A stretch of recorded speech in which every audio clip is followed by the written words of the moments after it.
অবশেষে সামনে এলো সোহাগ খুনের মূল হোতা। জানা গেল কার হুকুমে তাকে খুন করেছে যুবদল। সর্বশেষ পুলিশ জানিয়েছে ঢাকা ৭ আসন থেকে জাতীয়তাবাদী দল বিএনপির এমপি মনোনয়ন প্রত্যাশী ও ইশাক হোসেনের ঘনিষ্ঠজন ইসহাক সরকারের চাঁদার লোভে বলি হয়েছেন সোহাগ। রাজধানীর মিটফোর্ড হাসপাতালের সামনে ব্যবসায়ীকে নৃশংসভাবে হত্যার ঘটনায় অস্ত্রসহ বিএনপি নেতা ইশাক হোসেনকে গ্রেপ্তার করা হয়েছে।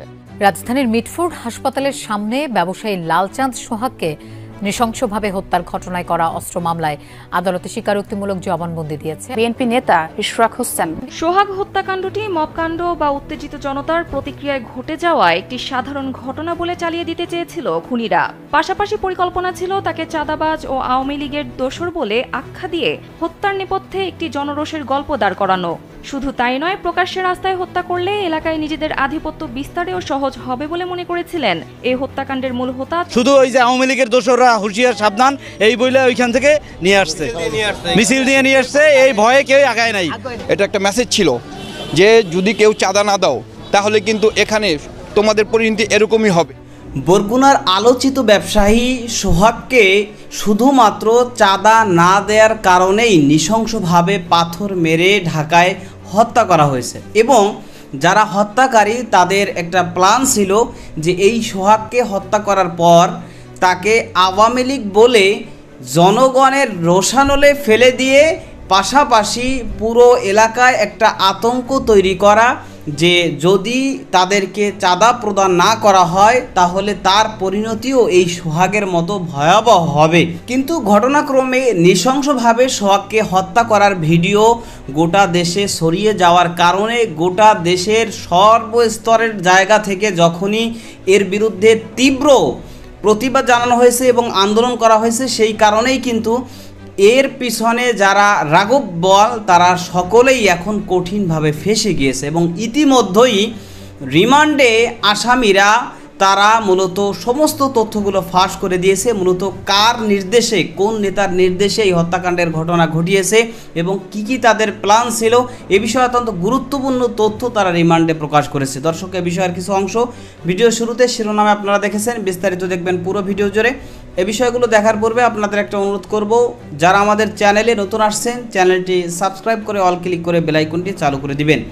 দর্শক, চলুন আমরা দেখব যে মূলত কার নির্দেশে, কোন রাঘব বলদের নির্দেশেই এই সোহাগকে হত্যা করা হয়েছে এবং এই বিষয় নিয়ে হত্যাকারীরা আসামিরা তারা রিমান্ডে যে চাঞ্চল্যকর তথ্যগুলো দিয়েছে সেটা আমরা দেখব। সেটা দেখার পূর্বে প্রথমে একটু আমরা চলুন দেখে আসি ব্যবসায়ী সোহাগকে যে জায়গায় হত্যা করা হয়েছে সেই জায়গার প্রত্যক্ষদর্শী এবং আশেপাশের প্রতিবেশী যারা তারা মূলত এই বিষয় নিয়ে কি বলছে তাদের মতামত প্রথমে আমরা কিছু অংশ দেখে এরপর ওই বিষয়টা দেখব।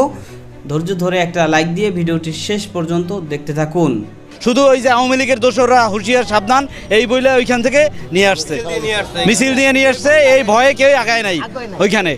যারা করছে ম্যাক্সিমাম লোকের নাম বলা যাবে না, বললে আজকে আমি কালকে আমার তো নিরাপত্তা নিয়ে আমার সমস্যা। দল থেকে বহিষ্কার করলে সমাধান না, আমরা সাধারণ পাবলিক দলটি দল বহিষ্কার করতে চাই। এটা একটা মেসেজ ছিল যে যদি কেউ চাঁদা না দাও তাহলে কিন্তু এখানে তোমাদের পরিণতি এরকমই হবে। এখন তো আমরা একটা পাথরের ছবি তুলতেছি কেন, তখন তার একটা মানুষের জীবন বাঁচাইতে আসলাম না? এটা তো আমাদের জনগণের দোষ। আমি মনে করতেছি আমাদের জনগণ আমরাই অপরাধী। এখন অপরাধী মানে যারা অপরাধ করছে ওদের সমালোচনা আমাদেরও অপরাধ। কারণ একটা মানুষের সামনে একটা মানুষ কিভাবে মারে, ওই জায়গাটাতে তখন যদি ওরা 20 জন ছিল, আমরা যদি 10 জন আসতাম, 10টা লাঠি নিয়ে ওরা কিন্তু দৌড়ে ঠিকই পালাইতো। একটা মানুষের জীবন বাঁচতো, ওর 2টা ছেলে মেয়ে আছে, ওদের জীবনটা বাঁচতো, ওদের ফ্যামিলিটা বাঁচতো না? এতটাই সুস্থ একটা মানুষের জীবন। খুব কষ্ট লাগলো, আমার চোখ দিয়ে পানি চলে আসছে। আমি কিন্তু তখন ওখানেই বসে কান্না করলাম যে আজকে যে মিটফোর্ডে আসবো আমার খুব ভয় লাগতেছে যে আমরা এখানে কোনো জনগণ মানে আমরা সাধারণ জনগণ কেউ বা নিরাপত্তার ভিতরে নাই। কিভাবে নিরাপত্তা? এখানে আমাদের জন্য এটা হচ্ছে। এই যে এখন এখানে দেখেন আমরা কত লোক, এই লোকগুলো তখন আসতো, সবাই তো তামাশা দেখলো। কেন তামাশা দেখলো? এখানে আওয়ামী লীগের মনে করেন মিছিল দিয়ে আসছে, আওয়ামী লীগের দোসররা হুঁশিয়ার সাবধান এই ভয়তে আর কি এরকম বলতে নিয়েছে, চাঁদাবাজের সাবধান, আস্থান এখানে আর কি হবে না এইটা বলে স্লোগান দিয়ে এখানে নিয়ে আসছে। এখানে ভয়ে তার জন্য কেউ আসেনি। এটা হচ্ছে মিছিলটা যখন এখানে গেছে ওদের স্লোগান ছিল, ঠিক আছে, যে আপনার আওয়ামী লীগের দালালেরা হুঁশিয়ার সাবধান, যেন আওয়ামী লীগের কোনো দোসররা এখানে যেন আর কোনো অবস্থান না নিতে পারে, এই ইস্যুটা করে এই জন্য ওরা মিছিল করছে। এখন ওরা মিছিল করার কারণে প্রেক্ষাপট ঘুরে গেছে। এই প্রেক্ষাপটে যে সাধারণ জনগণ তাদেরকে রুখে দাঁড়াবে এই সাহসটা সুযোগটা কেউ পায় নাই। এখন সবাই মোটামুটি আতঙ্কিত যে এত বড় একটা নারকীয় হত্যাকাণ্ড করার পরেও তারা কিভাবে মিছিল নিয়ে বের হয়। আওয়ামী লীগের দোষর বলতে তো এখন তো বাংলাদেশের অস্তিত্ব নাই ওদের।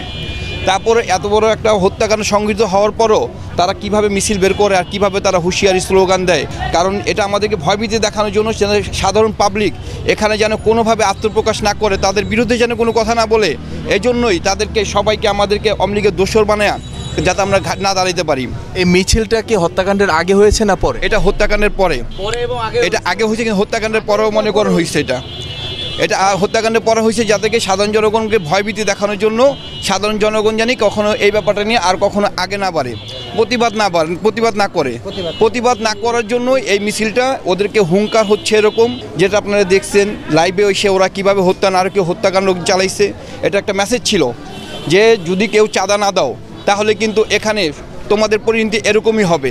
একটা ভয়ভীতি দেখায়া মানুষকে জিম্মি করা ওরা চাঁদাবাজি শুরু করছে, যেটা আমরা কোনোভাবেই কাম্য না।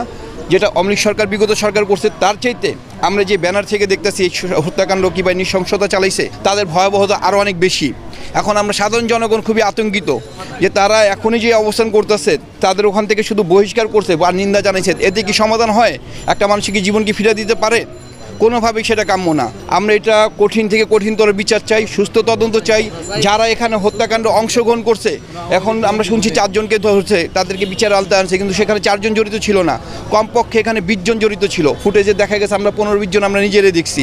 এই 15-20 জনকে শনাক্ত করে তাদেরকে আইনের আলতে আনা হোক, কঠিন থেকে কঠিনতর শাস্তি দেওয়া হোক। আমাকে কোনো অবহেলা করে, বোঝেন নাই? অবহেলা ক্লিয়ার করে যে আমরা যেমন রাস্তা থাকি দেখে এলাকা কোনো অবহেলা করে, একটা পার দিয়ে দেবো, জীবনটা তো পাওয়া দেবো না, জীবন পাওয়া দেবো। আমরা তো মা বাবার লাগে আইসি, দেখে রিক্সা চালাইতে আইসি, সবার তো আমরা যা করমু তোর মারি আলামু করলাম, হ্যাঁ তোর মারি আলামু, তুই আগে জায়গা ওই আমরা ভুলে কারণ আমরা আহি না, কিনলে গেলে 10 জন যদি একলা যদি আহি আর 10 জন যদি ঝাঁপাই পড়ে, সবাই ঝাঁপাই পড়লে ওই জীবনটা মানুষের জীবনটা বাঁচতে না। এটা খারাপ হয়েছে, এটা মনে করেন আমি এখন কইতাছি কি যে বিএনপির দরকার নাই, আমলিরও দরকার নাই। ওখানে হলো ছাত্ররা খারাপ আছে, ছাত্ররা রাজনীতি করব। তার কারণ কি, ইনুস তো অস্থায়ী, ইনুস তো থাকবো না, ইনুস যাইব গা, ছাত্ররা রাজনীতি চালাইব। আলাদা দেখেন কয়টা যা মানুষ মরে আর কয়টা বাঁচে, কয় সালার পোলা তোরা কি চান্দা দেবো। ও যদি বুঝতো এটা বিএনপির লোক তো কিন্তু আমার গাড়িটা দিত না। এই কারণে কইছে তোরা দেখে সারমু। আচ্ছা দেখে সারমু, সারা রাইনে এখানে মারলো বুধবার দিন, এইভাবে মারছে, ইট দেয়া করে, তারপরে বুকে চৈরে মারছে। তা লাস্টটা মারার পরেও মনে করেন যে ওকে কোনো রেহাই দেয় নাই। এখানে মেডিকেল আসিল, একটুকু না যদি হেরাইয়া করতো লাস্টটা বাঁচতে পারতো। তো এদেরকে এমন বিচার করা দরকার, হেলিকপ্টার নিচে মাথা জ্বলে দেয় এগারোকে মানে মারা দরকার। এ সবচেয়ে বেশি আমরা গেলে জনগণে দেখবো, জনগণে ইয়া দেওয়ার পরে আরও মনে করেন যে আরও 50 জন 100 জন যারা এরকম দুষ্কৃতি লোক ওরা পালাই দেবো না। এটা খারাপ হয়েছে, এটা মনে করেন আমি এখন কইতাছি কি যে বিএনপির দরকার নাই, আমলিরও দরকার নাই। ওখানে হলো ছাত্ররা খারাপ আছে, ছাত্ররা রাজনীতি করব। তার কারণ কি, ইনুস তো অস্থায়ী, ইনুস তো থাকবো না, ইনুস যাইব গা, ছাত্ররা রাজনীতি চালাইব। আলাদা দেখেন কয়টা যা মানুষ মরে আর কয়টা বাঁচে, এটা একবার আপনারা দেখেন, সুযোগ দেন, বুঝছেন? তার কারণ কি, অনেক কষ্ট করে পোলাপান IA pass, BA pass, MA pass করাইতেছে, ওখানে মহল্লা গাড়ি লইয়া ঘুরি। এখানে হত্যাকাণ্ডটা হয়েছে 9 তারিখ বিকালবেলা আসরের পর। তো আমরা তখন এরপর দিনই স্যারদের কাছে যাই, যেহেতু ক্যাম্পাসের ভিতরে, বাইরে হলে হয়তো আমরা এতটা কনসার্ন থাকতাম না। তো স্যারদের কাছে আমরা যাই যে স্যার আমাদের এই যে এন্ট্রি পয়েন্টে, এটা হচ্ছে আমাদের মেন এন্ট্রি পয়েন্ট, সামনে একটা হোস্টেল আছে আলাউদ্দিন ছাত্রাবাস, সেখানে ফার্স্ট আর সেকেন্ড ইয়ারে থাকে। আর ওইদিকে আরেকটা ছাত্রাবাস আছে, সেটা হচ্ছে আমাদের প্রথম ছাত্রাবাস, সেখানে বাকি সিনিয়র ব্যাচগুলো থাকে। তো মানে এরকম একটা নৃশংস হত্যাকাণ্ড ক্যাম্পাসের মধ্যে, সেটা হচ্ছে আনসার ক্যাম্পের সামনে, এবং আনসার এখানে ছিল, দায়িত্ব পালন করেছেন, সেটা আপনারাই দেখেছেন। যদি করতো তাহলে হয়তো বা এই হত্যাকাণ্ড হতো না। তাহলে যেই আনসারদেরকে দেওয়া হয়েছে আমাদের নিরাপত্তার জন্য, ওরাই যদি আমাদের রক্ষা করতে না আসে তাহলে আমাদের নিরাপত্তা কোথায় থাকে? এটা ছিল আমাদের 1 নম্বর দাবি, যে আনসারদেরকে মানে সক্রিয় করতে হবে, যেখানে আনসার না সেখানে আনসার দিতে হবে। কিন্তু আপনারা দেখেছেন যে আমরা গতকালকে আন্দোলন করেছিলাম, কারণ গতকালকে সারা বাংলাদেশে এটা হওয়ার কারণে আমরা সবাই, এর আগে আমরাও এত জায়গায় ছিলাম না, ভিডিও দেখার পর আমরা নিজেরাও শিউরে উঠি যে কী হয়েছে। তখন স্যাররা বলেছেন যে প্রত্যেকটা এন্ট্রি পয়েন্টে হচ্ছে নিরাপদ নিশ্চিত করবে, কিন্তু আমরা দেখেছি গতকালকেও সারাদিন এখানে এটা তো ক্রাইম সিন ছিল, একটা সারাদিন বহিরাগতরা দিয়েছে। তো এটা তো হাসপাতাল, একটা সিকিউর প্লেস, সেখানে যদি হচ্ছে এইভাবে বহিরাগত 24 ঘন্টা চলতেই থাকে। এবং আমরা এটাও জানবেন যে হচ্ছে ওই দিন রাত্রেবেলাও এই ঘটনা ঘটার পরেও বহিরাগতরা এসে ক্যাম্পাসে এসেছে, গিটার দিয়ে গান টান গিয়েছে, অনেকে এখানে মাদক সেবন করে, সবাই দেখেছি। আমরা চাই আমাদের ক্যাম্পাসটা যেন সিকিউর থাকুক, আমাদের কোনো এছাড়া জাস্ট আমরা একটা সিকিউর ক্যাম্পাস চাই। আমাদের কোনো দলীয় আমাদের কোনো কনসার্ন নেই, কোনো দলীয় আজকেরও আমরা এখানে আসি নাই, আমরা নিরাপদ একটা ক্যাম্পাস চাই। সারা বাংলাদেশে অনেক কিছু হয়, আমরা সেখানে এগুলো নিয়ে কথাবার্তা বলি না। যখন দেখি যে আমাদের ক্যাম্পাসের মধ্যে আনসারদের থাকা অবস্থাতেই যদি এরকম হয়, আর আপনারা জেনে থাকবেন যে এটা আসলে একদিনের ব্যাপার না, মাঝে মাঝে এরকম রোগী আত্মীয়স্বজনরা এসে হাসপাতাল ভাঙচুর করে, ডাক্তারদের উপর চড়াও হয়, তখন আনসাররা দাঁড়িয়ে থাকে নির্বিকার হয়ে, তখন আমরাই ছাত্ররা এসে প্রোটেক্ট করি। মানে এই প্রোটেক্ট করার দায়িত্ব আমাদের ছিল না। ঘটনা ঘটে গেছে, সেক্ষেত্রে আমরা যেহেতু ক্যাম্পাসের স্টুডেন্ট, তার বহিরাগতদের থেকে আমরা আরও বেশি আতঙ্কিত, এবং যতক্ষণ পর্যন্ত না আমরা আমাদের সুষ্ঠু কোনো তদন্ত অথবা সুষ্ঠু কোনো ধরনের স্টেপ পাচ্ছি, ততক্ষণ পর্যন্ত আমরা আমাদের আন্দোলন চালিয়ে যাব। গতকাল আমরা আমাদের ডিরেক্টর প্রিন্সিপালকে জানানো হয়েছে, কিন্তু কার্যকরী কোনো পদক্ষেপ পাওয়া যায়নি। বলেছিলাম 3 নম্বর গেট, 1 নম্বর গেটে আনসার মোতায়েন করতে হবে, 3 নম্বর গেট কালকে বিকালে টুরিস্ট স্পটে পরিণত হয়ে গেছে। এমন সিচুয়েশন তো আমরা চাই নাই কখনো। আমরা যখন দেখেছি ওই সিচুয়েশন আরও ভালো হবে, উল্টা আরও খারাপের দিকে যাচ্ছে। সিচুয়েশন ভালো হওয়া পর্যন্ত আমাদের যে দাবিগুলো আছে সেগুলো মানা না পর্যন্ত আমরা আমাদের আন্দোলন চালিয়ে যাব। আমাদের আন্দোলনটা এটা সেফটি, নিরাপত্তা নিশ্চিতের আন্দোলনের চাইতে বেশি কিছু না। রাজধানীর অন্যতম প্রাণকেন্দ্র পুরান ঢাকার sir Salimullah medical college Mitford হাসপাতালের সামনে প্রকাশ্যে নৃশংসভাবে খুন করা হয় ভাঙাড়ি ব্যবসায়ী লালচাঁদ ওরফে সোহাগকে। শত শত মানুষের সামনে পিটিয়ে ও ইট দিয়ে মাথা থেতলে তাকে হত্যা করে একদল সন্ত্রাসী। এতগুলো মানুষের সামনে বর্বরোচিত এই হত্যার ঘটনা ঘটলেও এগিয়ে আসেননি হাসপাতালের নিরাপত্তায় থাকা কোনো আনসার সদস্য। এই অবস্থায় নিরাপত্তা বাহিনীর অবস্থান এবং তদারকি নিয়ে নিন্দা এবং সমালোচনা করেছেন সবাই। সামাজিক যোগাযোগ মাধ্যমে নিরাপত্তা বাহিনীর কার্যক্রম নিয়েও হচ্ছে সমালোচনা, যা দেশের সামাজিক ও বিচারিক ব্যবস্থার উপর একটি ভয়াবহ প্রশ্নবোধক চিহ্ন তৈরি করেছে। এছাড়া ঘটে যাওয়া এই নৃশংস হত্যাকাণ্ডকে ভিন্ন খাতে চালিয়ে দেওয়ার টার্গেট ছিল। সোহাগ হত্যাকাণ্ডটি মবকাণ্ড বা উত্তেজিত জনতার প্রতিক্রিয়ায় ঘটে যাওয়া একটি সাধারণ ঘটনা বলে চালিয়ে দিতে চেয়েছিল খুনিরা। পাশাপাশি পরিকল্পনা ছিল তাকে চাঁদাবাজ ও আওয়ামী লীগের দোসর বলে আখ্যা দিয়ে হত্যার নেপথ্যে একটি জনরোষের গল্প দাঁড় করানো। শুধু তাই নয়, প্রকাশ্যে রাস্তায় হত্যা করলে এলাকায় নিজেদের আধিপত্য বিস্তারেও সহজ হবে বলে মনে করেছিলেন এই হত্যাকাণ্ডের মূল হোতা চকবাজার থানা যুবদলের সদস্য সচিব পদপ্রার্থী মাহমুদুল হাসান মহিন এবং একই থানার ছাত্রদলের সদস্য অপু দাস। তবে খুনের বিভীষিকাময় ভিডিও সামাজিক যোগাযোগ মাধ্যমে ছড়িয়ে পড়লে ভেস্তে যায় খুনিদের গল্প সাজানোর পরিকল্পনা। স্পষ্ট হয়ে ওঠে এটি ছিল সুপরিকল্পিত এবং ক্ষমতার দাপট দেখানো একটি হত্যাকাণ্ড।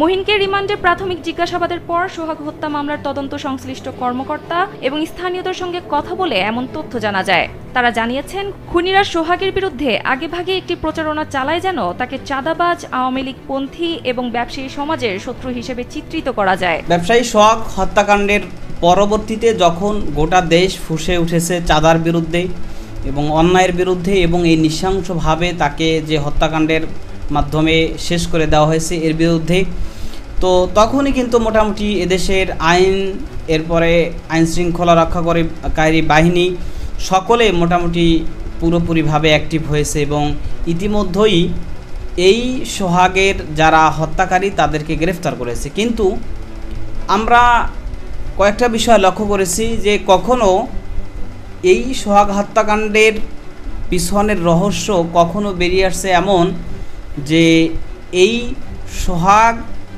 তাকে চাঁদা চাওয়া হয়েছে তার কাছে, কিন্তু সে চাঁদা দিতে অস্বীকার করায় মূলত চাঁদার কারণেই বিএনপির নেতাকর্মীরাই এই সোহাগকে হত্যা করে ফেলছে।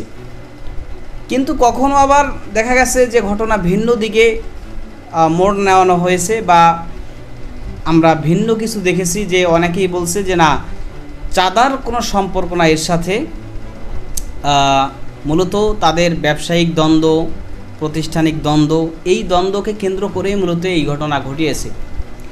কিন্তু এখন এই যে প্রত্যক্ষদর্শীরা স্পষ্টভাবে তারা বলল যে শুধুমাত্র চাঁদার জন্যই, এবং এই প্রকাশ্যে তারা হত্যা করছে যাতে করে পুরো এলাকায় একটা আতঙ্ক ছড়িয়ে পড়ে এবং তাদের বিরুদ্ধে কেউ কথা না বলে আর উল্টোভাবে চাঁদা দেয়।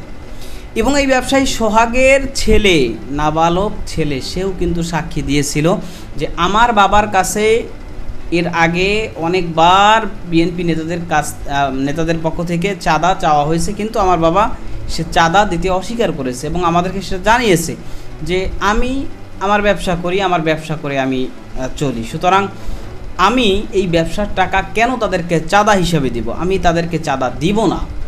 সুতরাং এটা তার ছেলে, তার মেয়ে, তার আত্মীয় স্বজন সকলেই কিন্তু স্পষ্টভাবে বলছে যে তার কাছে চাঁদা দাবি করা হয়েছে, চাঁদা না দেওয়ার কারণেই তাকে হত্যা করা হয়েছে।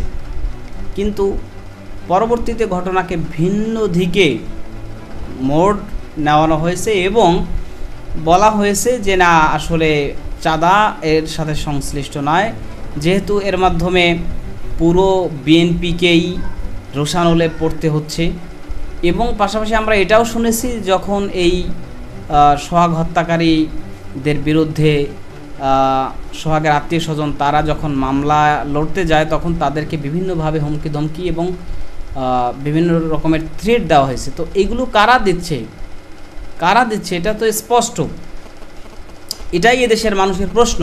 এবং অনেকে এই কারণে বিএনপির যে ঢাকার জনপ্রিয় লিডার ইশরাক হোসেন, তাকেও অনেকে বলছে যে তিনিও এই ঘটনার সাথে জড়িত আছেন বা তার এই ঘটনার সাথে শেল্টার রয়েছে।